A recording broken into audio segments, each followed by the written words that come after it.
ফিরে এলাম আমাদের এই আলোচনায়। পিঙ্কির যে মেডিকেল পরীক্ষা হয়েছে সেই রিপোর্টে ঠিক কি রয়েছে জানবো।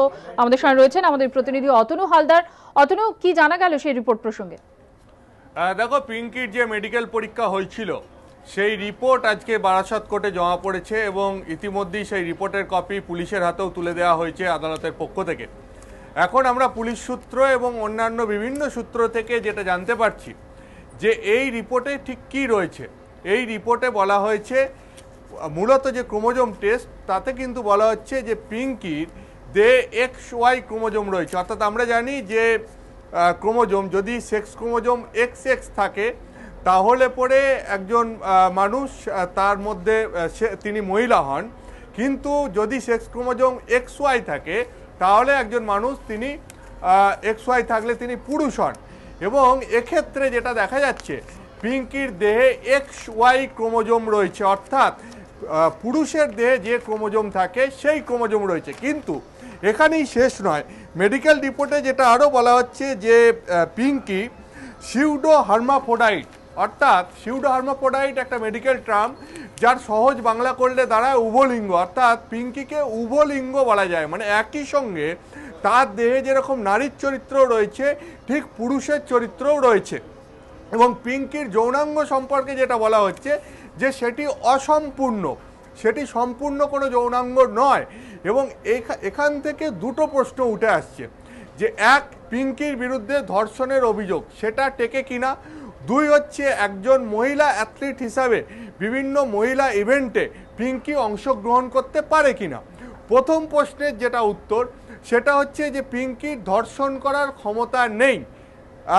যেটা মেডিকেল রিপোর্ট এসছে তাতে প্রাথমিকভাবে এরকমটাই বলা হচ্ছে যে পিঙ্কির ধর্ষণ করার ক্ষমতা নেই, অর্থাৎ পিঙ্কির বিরুদ্ধে ধর্ষণের যে অভিযোগ নিয়ে আসা হয়েছে আমরা টেলিফোনে যোগাযোগ করেছি ইন্ডিয়ান অলিম্পিক অ্যাসোসিয়েশনের চিকিৎসক ডক্টর নিশীথ রঞ্জন চৌধুরীর সঙ্গে, উনি রয়েছেন আমাদের সঙ্গে টেলিফোনে। তোমার প্রশ্ন? হ্যাঁ সন্দীপটা, দ্বিতীয় যে প্রশ্নটা সেটা নিয়ে আমি নিশীথবাবুর কাছে আসবো। সেটা হচ্ছে যে এই যে পিঙ্কির মেডিকেল রিপোর্ট যেখানে বলা হচ্ছে যে সিউডো হার্মাফ্রোডাইট এবং তার দেহে XY ক্রোমোজোম রয়েছে, তো পিঙ্কি একজন অ্যাথলিট হিসাবে সে কি মহিলা ইভেন্টে অংশগ্রহণ করতে পারে?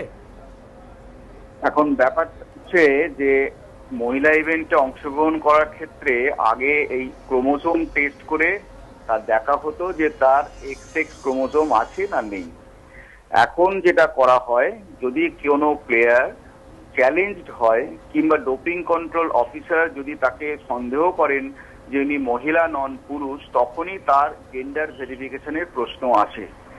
তাই লিগালি যদি কেউ মহিলা হিসাবে আগে থেকে পরিচিতি পেয়ে থাকেন, সেক্ষেত্রে যদি কেউ চ্যালেঞ্জড হন তখন একটা মেডিকেল বোর্ড গঠন করা হয়। এই বোর্ড গঠন করা হলে সেখানে 4 জন স্পেশালিস্ট থাকেন, একজন ইন্টারনাল মেডিসিন, একজন গাইনোকোলজিস্ট, একজন সাইকোলজিস্ট এবং একজন এন্ডোক্রিনোলজিস্ট। তারা সমস্ত দিক বিচার করে দেখেন, যেমন ক্রোমোজোমাল সেক্স কি, হরমোনাল সেক্স কি, সাইকোলজিক্যাল সেক্স কি, দেখে তারা বিচার করেন উনি মহিলা কিংবা পুরুষ।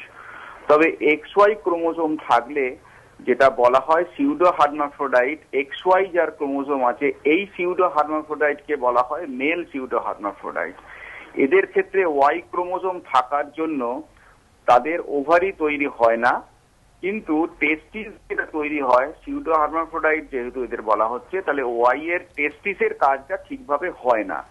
অর্থাৎ সেখান থেকে যে টেস্টোস্টেরন হরমোন বেরোয় বা টেস্টোস্টেরন হরমোন একটু পরিবর্তিত হয়ে যে 5 আলফা রিডাকটেজ বলে একটা এনজাইম আছে, সেই এনজাইমের জন্য পরিবর্তিত হয়ে টেস্টোস্টেরন ডাইহাইড্রোটেস্টোস্টেরন, এই দুভাবে কাজ করার যে ক্ষমতা সেটা থাকে না।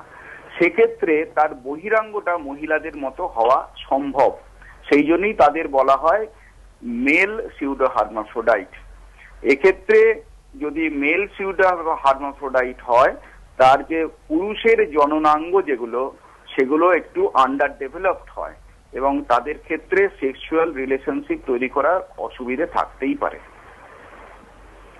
আর খেলার ক্ষেত্রে যেটা করা হয়, খেলার ক্ষেত্রে যদি তাদেরকে দেখা হয় যে কোনো মহিলা যদি তাকে যদি মহিলাকে পুরুষ বলে সন্দেহ করা হয়, তখন তার অ্যান্ড্রোজেন লেভেলটা কি লেভেলে রয়েছে সেটা দেখা যায়। অ্যান্ড্রোজেন লেভেলটা যদি মহিলার লেভেলের ওপরে গিয়ে পুরুষের লেভেলে পৌঁছে গিয়ে থাকে, তখন তিনি মহিলাদের খেলায় অংশগ্রহণ করতে পারবেন না। খেলার ক্ষেত্রে আমরা এখন যেটা করি, আমরা বলি না যে উনি মহিলা কিংবা পুরুষ। যে মহিলা খেলায় অংশগ্রহণ করতে আসছেন তিনি মহিলাদের খেলায় অংশগ্রহণ করতে পারবেন কি পারবেন না, এটাই শুধু বলা হয়।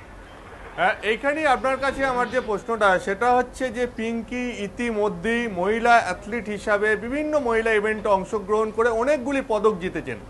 তো এখানে একটা প্রশ্ন উঠছে যে আগে যে পদকগুলি পিঙ্কি জিতেছেন সেই পদকগুলি কি তাহলে কেড়ে নেওয়া হবে যদি দেখা যায় যে পিঙ্কির হরমোন টেস্টের পর পিঙ্কির দেহে পুরুষ হরমোনের পরিমাণ বেশি, যেহেতু তার দেহে পুরুষ ক্রোমোজোম রয়েছে এবং সেটা দিয়ে তাকে ডমিনেট করা, মানে সেইটা দিয়েই সে ডমিনেটেড।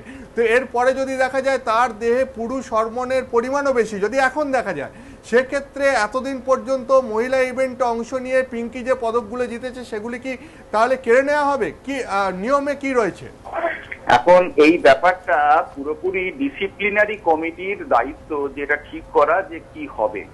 তবে আগে যেটা নিয়ম ছিল যে যদি কোনো মহিলা খেলোয়াড় হিসাবে অংশগ্রহণ করে কোনো পদক পেয়ে থাকেন এবং পরবর্তীকালে যদি দেখা যায় যে উনি মহিলাদের যে হরমোনের লেভেল তার থেকে বেশি আছে, তাহলে আগেকার পদকগুলো তার কেড়ে নেওয়া হতো। কিন্তু গত 2011 সালে একটা নতুন যে অ্যামেন্ডমেন্ট হয়েছে এবং নতুন ডিসিশন হয়েছে, যেটা আগামী লন্ডন অলিম্পিকেও যেটা চালু হবে, সেটা হলো যে আগে যে পদকগুলো উনি পেয়ে আসছেন এবং সেখানে যদি উনি মহিলা হিসাবেই পদক পেয়ে থাকেন সেটাতে তারা নাও হতে পারে।